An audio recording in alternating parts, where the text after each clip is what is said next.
Kembali di Ruang Kreasi, kembali dengan Bu Devi dan Mak Ila. Nah, tadi Mak cerita sabun pun sampai ke Jepang itu ada peran PKBM atau gimana? Ada, iya. Kan dulu kan ada belajar kewirausahaan.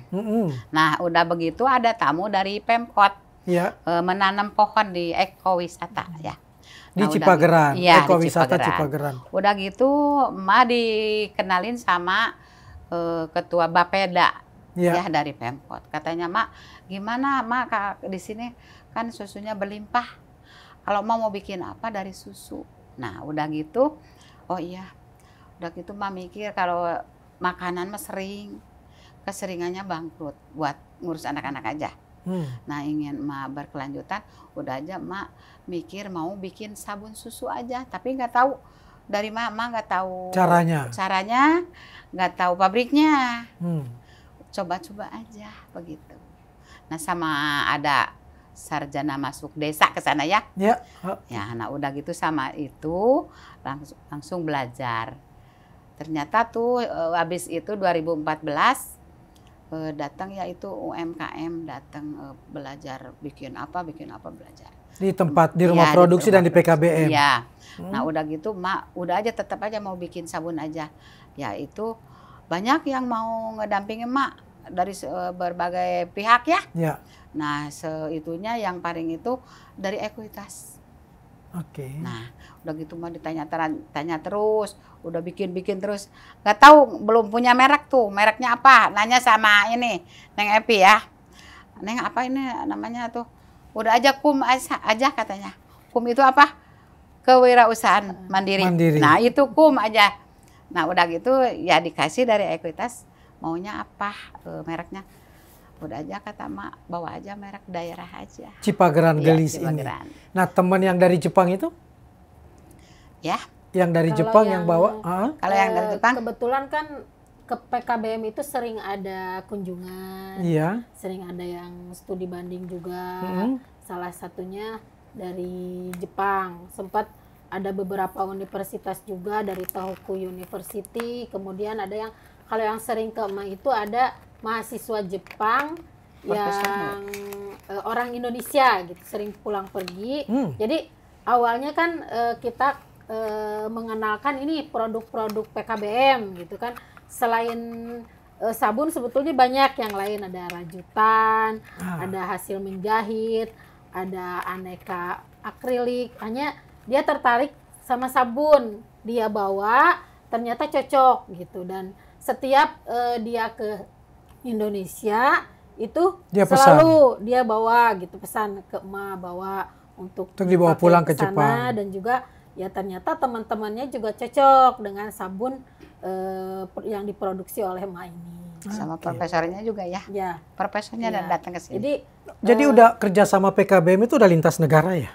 Kunjungan-kunjungan seperti itu ya? Jadi kalau yang ke PKBM kami itu memang seringkali dikunjungi oleh mahasiswa dari luar juga. Karena kadang-kadang kalau ada mahasiswa yang magang di UPI gitu ya, atau UPI Bandung pertukaran semacam pertukaran pelajar barangkali ya. Nah, UPI itu suka merekomendasikannya ini ada dibawa ke kami gitu. Termasuk juga dari forum Taman Bacaan Masyarakat PKBM-nya.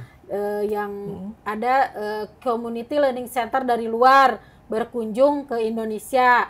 Nah, itu juga sering dibawa dari Pakistan, dari Australia, kemudian juga ya termasuk dari Jepang, ada pernah beberapa negara bergabung gitu, berkunjung ke Hanya PKBM. Berkunjung atau ada juga yang residensi, yang menginap dan belajar di sana? Mengikuti perkembangan di PKBM? Ada, seperti yang dari Jepang itu kan dia sampai penelitian di PKBM, itu fokus ke Emak gitu. Bagaimana berproduksi ke rumah produksi? Bagaimana sampai bisa bisa menghasilkan barang-barang gitu yang mempunyai nilai jual seperti itu. Jadi dia sampai mereka menginap di situ berapa lama? Menginap sih tidak, tapi biasanya berhari-hari datang ke situ. Gitu. Seperti itu, dan sering juga ke Emak seperti itu. Pernah juga ada kalau magang bukan dari luar. Kalau dari Indonesia pernah tahun 2016, 2017 ada program magang dari bekerja sama dengan direktorat waktu itu. Direktorat. Iya, dari direktorat PMPK. Bukan, kalau dulu kan ada kesetaraan ya. Oh, okay. Dulu kan ada kesetaraan. Jadi PKBM yang di luar daerah itu menginap sampai 2 minggu di PKBM.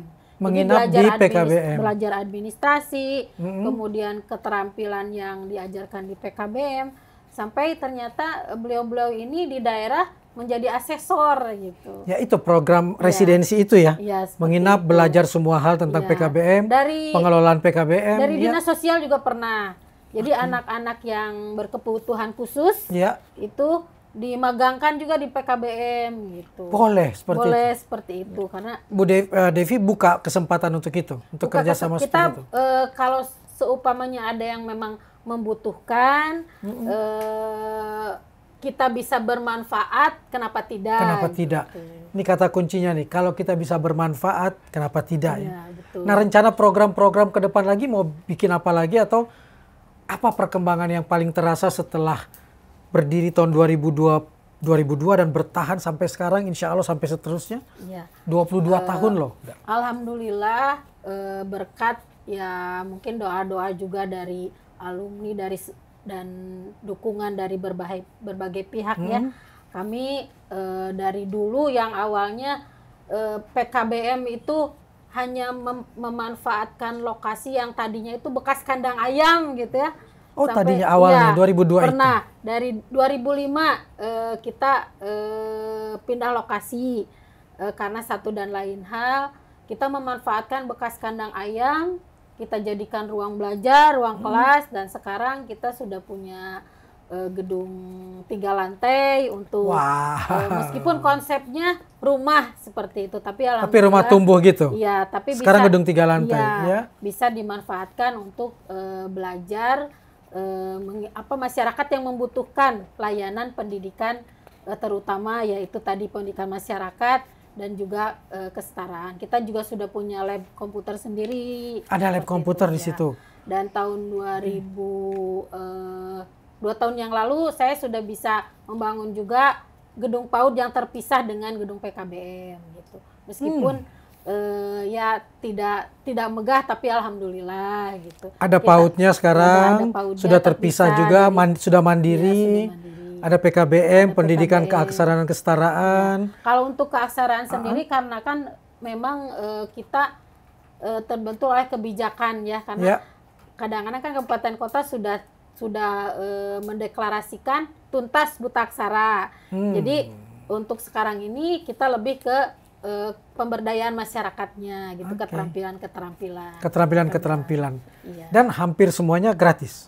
Hampir semuanya gratis. Kita juga pernah mengajarkan hantaran ya, menjahit juga alhamdulillah ada lulusan yang sekarang sudah buka jahitan sendiri gitu. Lalu bagaimana PKBM ini bisa tetap mandiri dan tetap bisa beroperasi? Alhamdulillah itu kan berkat dukungan, berkat bantuan juga ya dari pemerintah gitu, sehingga kami ya tetap bisa berdiri dan maju gitu, karena kami juga berprinsip gini, dulu waktu belum ada seperti sekarang perhatian pemerintah dengan adanya Dapodik, BOP, kita bisa berjalan gitu. Apalagi sekarang gitu kan, supportnya dari pemerintah kita hampir sama dengan sekolah pada umumnya ada bantuan untuk operasional gitu, meskipun ya semua itu tidak bisa mengcover apa semua yang operasional dibutuhkan, tapi alhamdulillah kami masih tetap bisa melayani warga masyarakat yang membutuhkan layanan pendidikan, terutama pendidikan kesetaraan, pendidikan masyarakat. Dan setiap tahun masih ada ratusan siswa yang alhamdulillah setiap tahun yang ada belajar ratusan di situ. Siswa yang belajar. Kami juga bekerja sama juga dengan lembaga-lembaga yang tidak yang seperti pondok-pondok yang tidak punya izin operasional gitu. Kita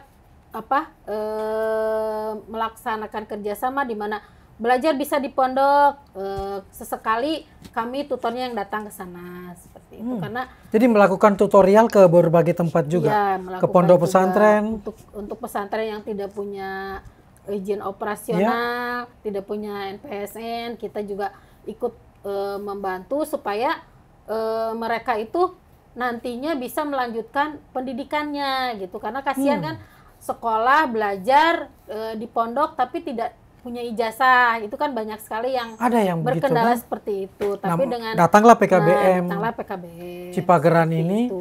Dan ijazahnya dari PKBM Cipageran. Seperti itu. Kesetaraan ini. Ujiannya menginduk ke PKBM. Ujiannya menginduk ke apabila harus datang ke PKBM ke lokasi, mereka datang gitu melaksanakan ujian di PKBM. Karena ujian sekarang kan seperti ANBK itu kan harus berbasis komputer gitu kan. Sementara di luar masih terbatas sarana prasarana. Kami alhamdulillah meskipun tidak banyak tapi bisa mencukupi untuk warga belajar yang ada di kami. Dan sekarang warga belajarnya bukan cuma datang dari Cipageran berarti kan? Ya, udah datang dari mana-mana ya? Dari sekitar. Dari mana-mana, dari warga sekitar. Kayak yang di pondok-pondok pesantren itu udah bukan 1-2 kan, udah banyak kan? Ada juga yang sekarang orang tua sudah lebih paham bahwa ijazah itu sangat penting, tapi mereka lebih berminat untuk menyekolahkan juga anaknya itu ke sekolah yang berbasis Islam gitu ya. Oh, berbasis agama. Tapi nah itu kan biasanya kendalanya gitu. Jadi untuk legalitasnya mereka mendaftarkan juga di PKBM selain menyekolahkan anaknya ke pondok seperti itu. Gitu. Jadi untuk waktu-waktu tertentu ada yang harus datang ke PKBM meskipun sehari-harinya belajar di luar seperti itu. Dan yang seusia Maila juga masih banyak. Yang seusia Maila masih banyak. Sekarang kita sudah ke kader-kader. Seperti kader-kader RT, RW gitu. Mereka kan semakin kesini kan pemerintah menuntut bahwa untuk menjadi kader, untuk menjadi salah satu syarat seperti kemarin pemilu kan harus pakai ijazah gitu. Jadi masyarakat semakin terbuka bahwa ternyata ijazah itu sangat dibutuhkan. Jadi kader-kader yang tadinya memang tidak punya ijazah, hanya lulus SMP gitu. Ikut pendidikan kesetaraan. Ambil paket C untuk dapat ijazah SMA. Bahkan masih ada yang tidak punya ijazah dari paket A gitu. Ambil dari bawah. Termasuk juga dari instansi kan sekarang tuntutannya ya harus SMA gitu. Mau tidak mau yang tadinya hanya satpam atau OB gitu kan harus punya ijazah. Jadi mereka tertarik untuk mengikuti program-program kesetaraan itu. Ya. Penghargaan apa yang sudah diterima PKBM Bina Mandiri Cipageran ya? Kalau dari provinsi banyak ya, termasuk pernah juara keberaksaraan di Unjuk Habisa gitu.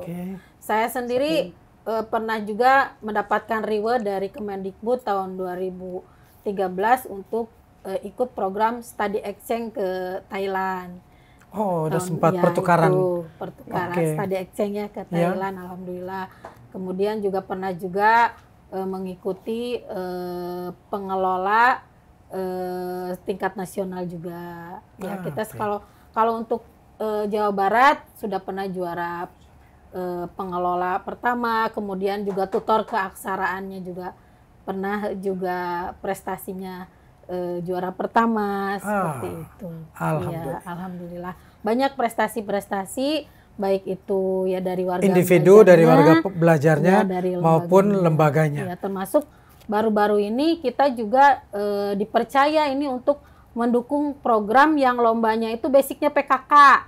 Itu ada galeri pelangi, di mana di situ kan ada rumah dilan, rumah keterampilan dan pendidikan. Nah, itu juga PKBM diikutkan ya, PKBM karena melihat di Cipageran itu PKBM-nya sudah administrasinya bagus, ternyata kemarin dari tingkat kota maju ke tingkat nasional. Provinsi. Tingkat provinsi. Seperti itu. Luar biasa. Dan mudah-mudahan terus bertahan ya Ibu. Amin. Amin. Panjang terus supaya banyak siswa belajar yang datang dan kemudian mendapatkan manfaat yang luar biasa dari PKBM. Harapan Maila terakhir, apa yang diharapkan lagi oleh Maila? Harapan Maila ya selalu harus PKBM harus selalu terus. Maila kan dari nol sampai sekarang tidak mengeluarkan uang sepeser pun untuk mendapatkan ijazah iya, ini. Tidak. Malahan sering ada Sekarang bantuan dari PKBM. Dan menghasilkan. Iya, menghasilkan. Baik. Alhamdulillah. Terima kasih udah datang jauh-jauh dari Cimahi. Tetap semangat di dunia literasi, di dunia pendidikan PKBM. Pusat Kegiatan Belajar Masyarakat. Ada pendidikan kesetaraan A, B, C, dan berbagai keterampilan di sana. Terima kasih telah bergabung dengan kami dalam Ruang Kreasi. Semoga diskusi hari ini memberikan wawasan baru dan inspirasi bagi semua sobat PMPK. Ingat, tidak semua orang mampu menjangkau pendidikan formal, tapi bukan berarti pintu tertutup rapat, menyerah, dan gagal total.